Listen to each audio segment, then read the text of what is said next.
Coming up on this Thursday edition of Newsline at Noon, Korea's gross national income grew at the fastest pace in 4 years in the second quarter, gaining 2.9% from the previous 3 months. Ultra-leftist lawmaker Lee Seok-ki, who has been stripped of parliamentary immunity, now waits the court's decision on his arrest. He is accused of conspiring to overthrow the government. Plus, voting 10-7 in favor, a U.S. Senate committee approves the use of military force in Syria. But the authorization still needs passage through the full Senate and the House.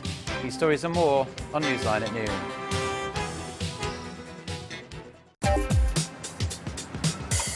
Where's the best place for bibimbap? Les Jeux Olympiques d'hiver se dérouleront-ils à Pyeongchang? هل أنتم حقاً سابع أكبر مصدر في العالم؟ この歌手は誰ですか？你好，最近哪部电视剧的人气最旺？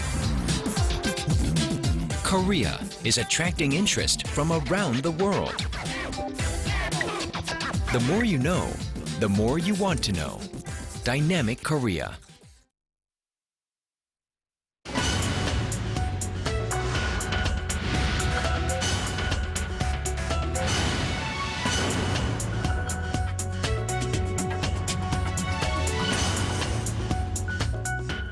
Thanks for joining us. You're watching Newsline at Noon. I'm Chae Yusan here in Seoul. Very good to have you with us. I'm Mark Broom. Let's kick things off with some positive economic news for a change. Korea's gross national income climbed at its fastest pace in 4 years in the second quarter, and the nation's economy also rose above 1% in the April to June period for the first time in more than 2 years. And for details, we now go live to our Hwang Ji-hye, who is standing by at the nation's central bank. Hello there, Ji-hye. What can we see from the numbers?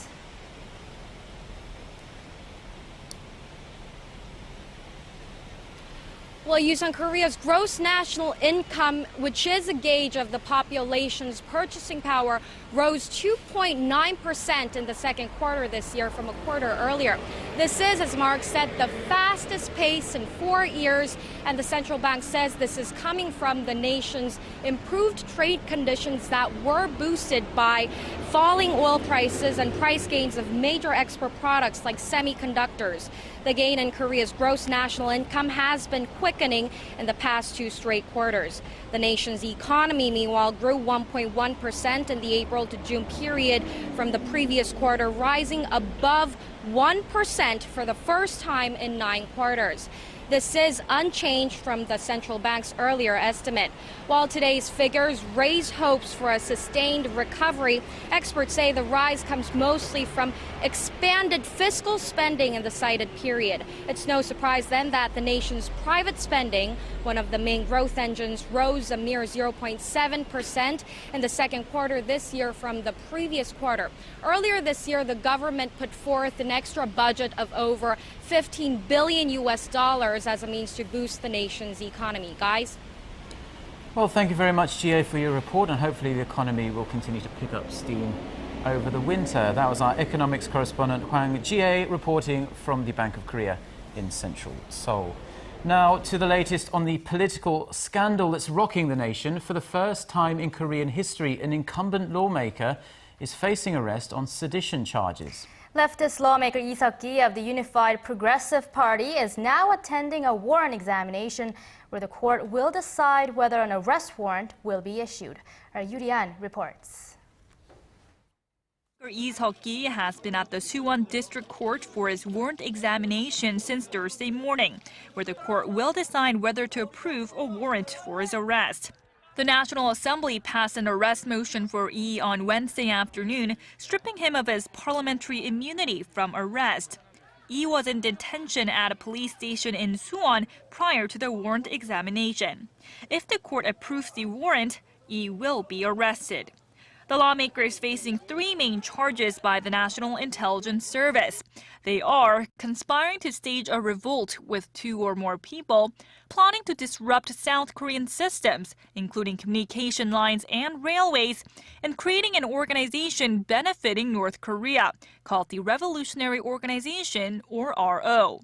The main evidence against Lee, an audio recording of a meeting of the RO back in May, was submitted to the court by the nation's spy agency. Yi's lawyers have argued, however, that the spy agency pieced parts of the recording together to emphasize certain parts, and that the contents do not provide enough details to support the charges against Yi. The warrant examination is expected to end at around 9 p.m. Korea time on Thursday evening. Afterward, Yi will go back into detention at the police station in Suwon until the court delivers its ruling. Yurian, Arirang News. President Park Geun-hye's debut on the stage of multinational diplomacy will be at the G20 meeting in Russia starting on Thursday. So what will top the agenda at this year's Summit of World Leaders? Our presidential correspondent Oh Jin-ju gives us a preview of what to expect. This year's G20 Leaders Summit will mainly focus on addressing the pending economic and financial issues developed and emerging countries are divided on. One of the notable topics up for debate is countering the possible negative effects of Washington's plan to scale back its quantitative easing program. While developed nations believe that putting an end to stimulus measures should come as part of economic normalization, developing countries are concerned that the move could hit their financial sectors hard due to a surge in capital outflow. Other major topic points include ensuring midterm financial stability, reforming the global financial system, and preventing tax avoidance by multinational firms. Korea's presidential office of Cheongwon explained that this year's summit here in St. Petersburg aims to revive the original function of the G20, which is coordinating policies among major economies so that they can overcome economic difficulties together. In particular, this year, the host country, Russia, is putting great emphasis on the issue of job creation, with the world facing low growth and high unemployment. Another hot issue on the table is Syria. Although it's not on the official G20 agenda, a fierce debate is likely to take place behind the scenes, especially between the U.S. and Russia, over the possibility of military action in the war-torn country. Washington will try to draw support from the international community for intervention, especially since Britain and Germany have decided not to take part in any military strike. Russia, a firm ally of the Assad regime, will in turn try to use the meeting as what the Russian president called a good platform to turn the tables on the U.S. Oh Jin-ju, Arirang News, St. Petersburg. Staying with Syria, a key U.S. Senate committee has passed authorization for the use of military force in Syria, taking Washington one step closer to launching an attack on the Assad regime for its alleged chemical weapons attack. Our Connie Lee has more. Gathered at Capitol Hill on Wednesday, the Senate Foreign Relations Committee has voted 10-7, authorizing military action in Syria. The authorization now must gain approval in the full Senate and the House of Representatives before taking effect. The resolution gives President Barack Obama the authority to order a limited military action against the Syrian regime, as long as it does not exceed 90 days. The resolution also states that ground troops cannot be used and that all military force should be aimed at preventing Syria from carrying out future chemical weapons attacks. In Sweden, ahead of the G20 summit in Russia on Wednesday, President Obama challenged the international community to act. My credibility is not on the line. The international community's credibility is on the line. And America and Congress's credibility is on the line because we give lip service to the notion that these international norms are important. Meanwhile, in Germany, an intelligence official has revealed an intercepted phone call proves that Syrian President Bashar al-Assad personally ordered last month's gas attack. Russia, however, is still not convinced. Russian officials continue to urge the U.S. to come up with more evidence to show that Syria did indeed use chemical weapons against the opposition. In the meantime, UN Secretary General Ban Ki-moon is demanding that the Syrian crisis be resolved within the framework of the UN Charter. He also said that the results of the UN investigation into the alleged chemical attack in Syria will be announced soon. Connie Lee, Arirang News. South Korea's defense ministry estimates North Korea possesses up to 5,000 tons of chemical weapons. Ministry spokesperson Kim Min-seok, during a regular briefing Thursday, told reporters that North Korea has been producing chemical weapons since the 1980s and is presumed to possess between 2,500 and 5,000 tons of various chemical agents that can be delivered via missile or other long-range artilleries. In response to U.S. Defense Secretary Chuck Hagel's remarks at the Senate Foreign Relations Committee meeting on Wednesday that North Korea has a large stockpile of chemical weapons, South Korean Defense Minister Kim Kwan-jin expressed concerns that Syria's use of chemical weapons might send a wrong message to Pyongyang, making it think it is acceptable to use those weapons. U.S. Assistant Secretary of State for East Asian and Pacific Affairs Daniel Russell will arrive in Seoul later today to enhance diplomatic ties between the two allies. The State Department says Russell will meet with senior South Korean officials for discussions on the North Korean nuclear issue and the planned 2015 transfer of wartime operational control from the U.S. to South Korea.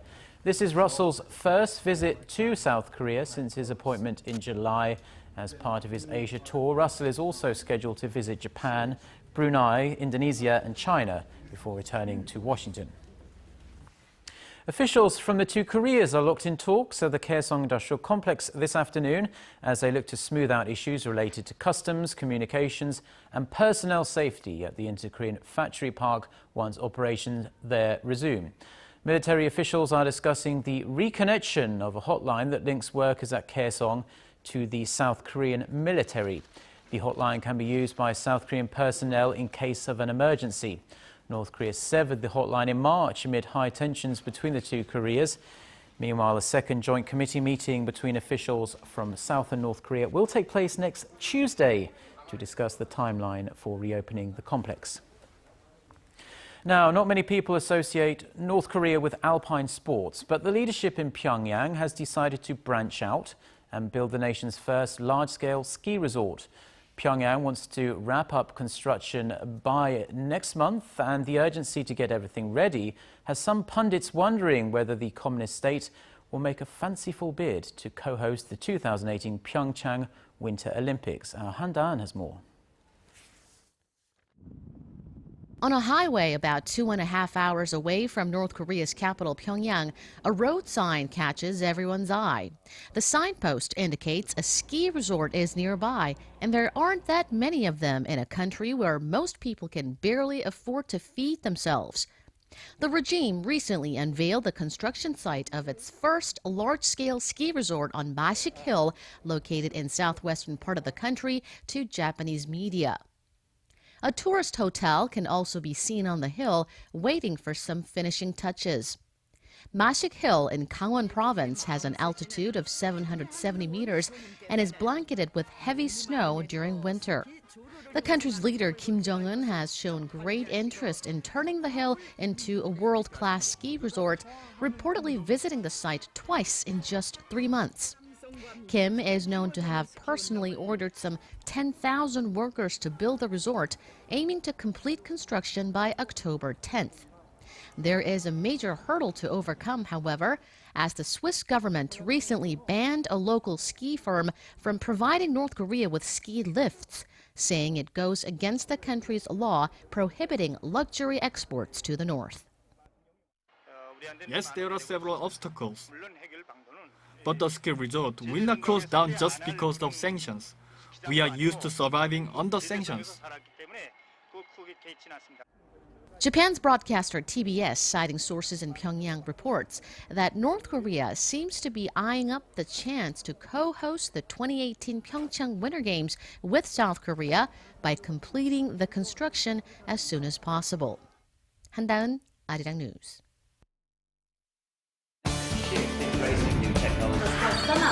For your fill of Korean and international news, join Chae Yu-sun and Mark Broom every weekday at lunchtime. Newsline at Noon. Plenary session this Wednesday and vote on the government restructuring bills. Samsung unveiled its new Galaxy Gear smartwatch overnight, and the buzz has already begun. The device offers hands-free calls and photo-taking capability and will likely usher in a new trend in the global smartphone market. Our Kim Min-ji gives us a glimpse of the new gadget. Samsung Electronics on Wednesday unwrapped a smartwatch that links with its Galaxy line smartphones and can make phone calls, take pictures, and send messages.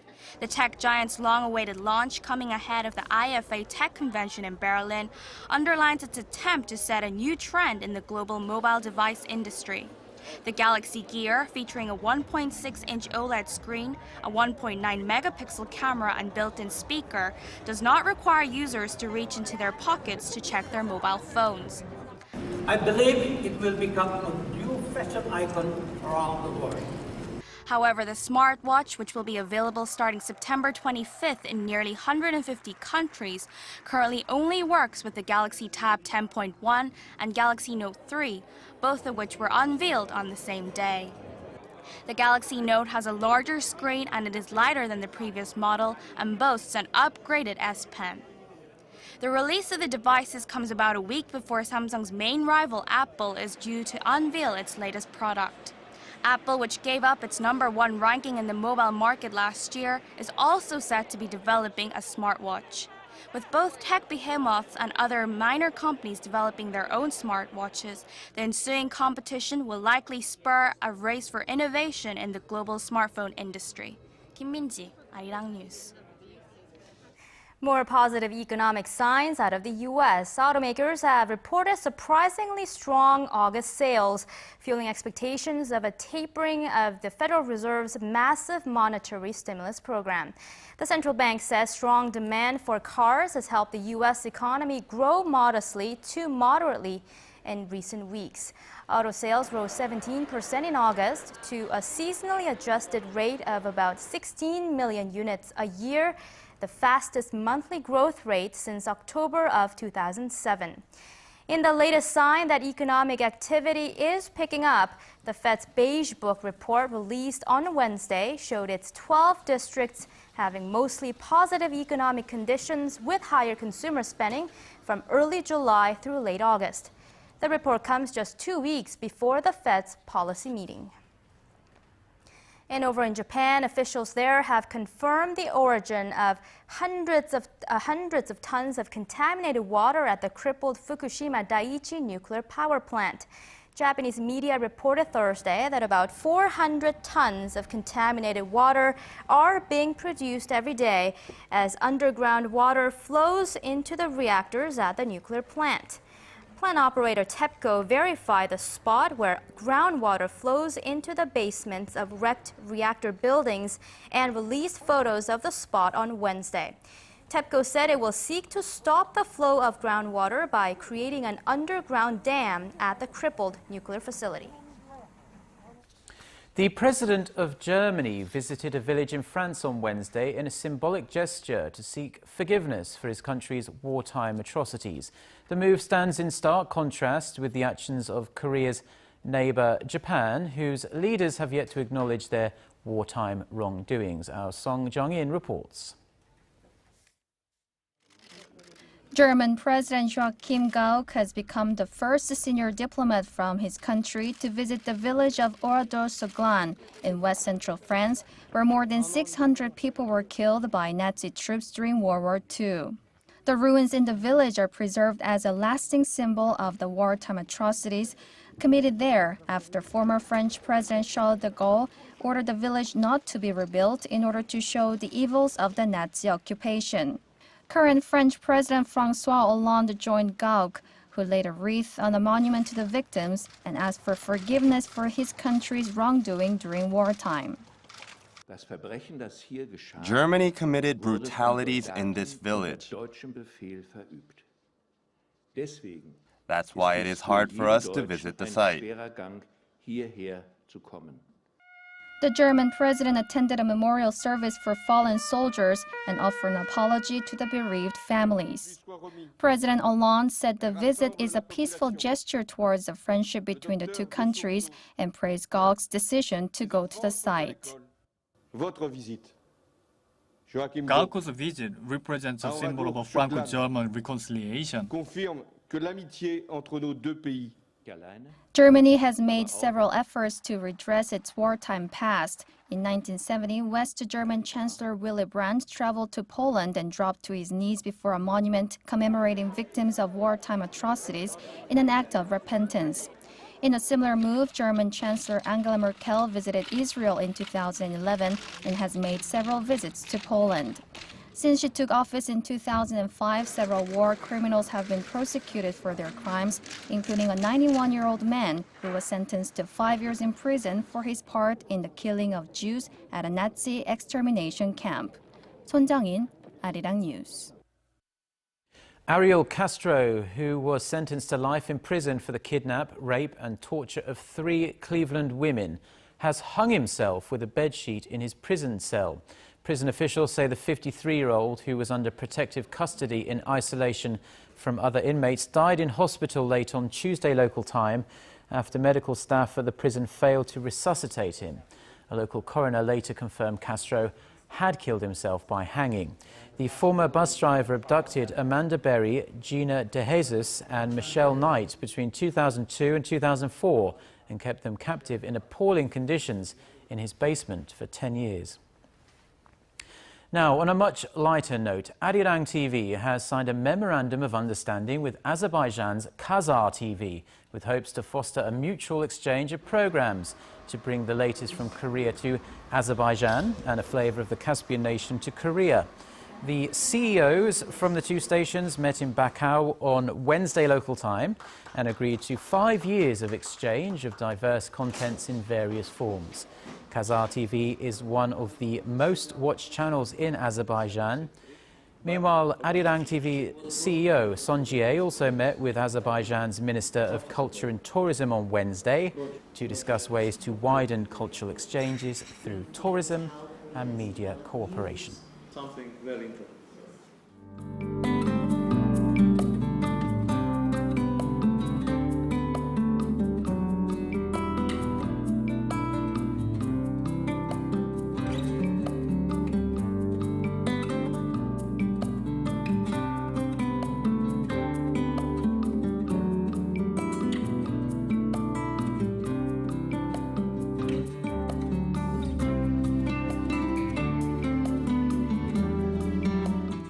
Let's now get an update on the forecast with our weathercaster Lee Ji-hyun standing by at the Weather Center. Good afternoon to you, Ji-hyun. Good afternoon, guys. Well, do you guys remember how much I put on emphasis on the importance of putting sunscreen?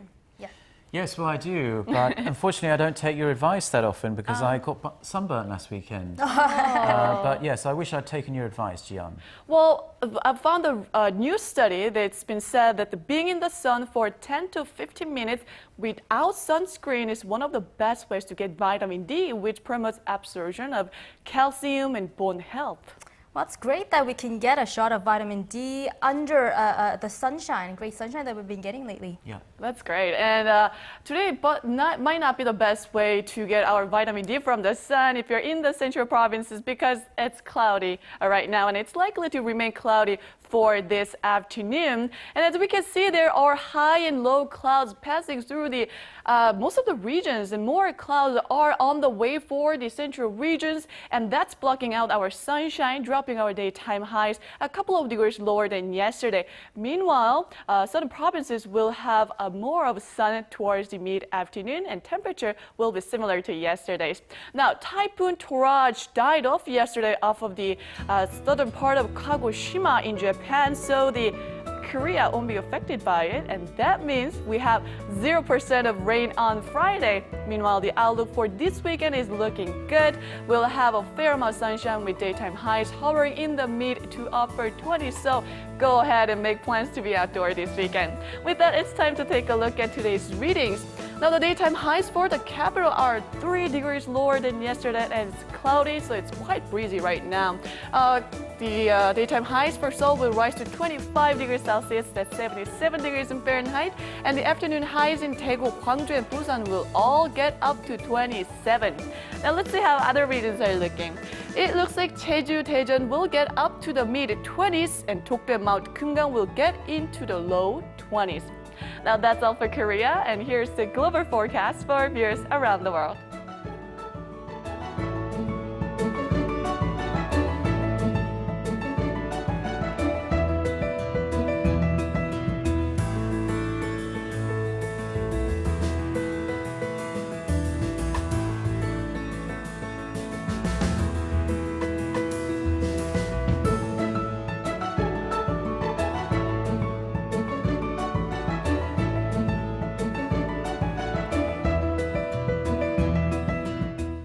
Well, that's all I have for you today. Enjoy your lunch break and have a wonderful rest of the day. Now back to Mark and Yusan in the studio. Well, thank you ever so much as always, Jian, for your wonderful weather report. And those are the stories we're following at this hour. Thank you for joining us on this Thursday here in Seoul, and we'll be back at the same time tomorrow at noon.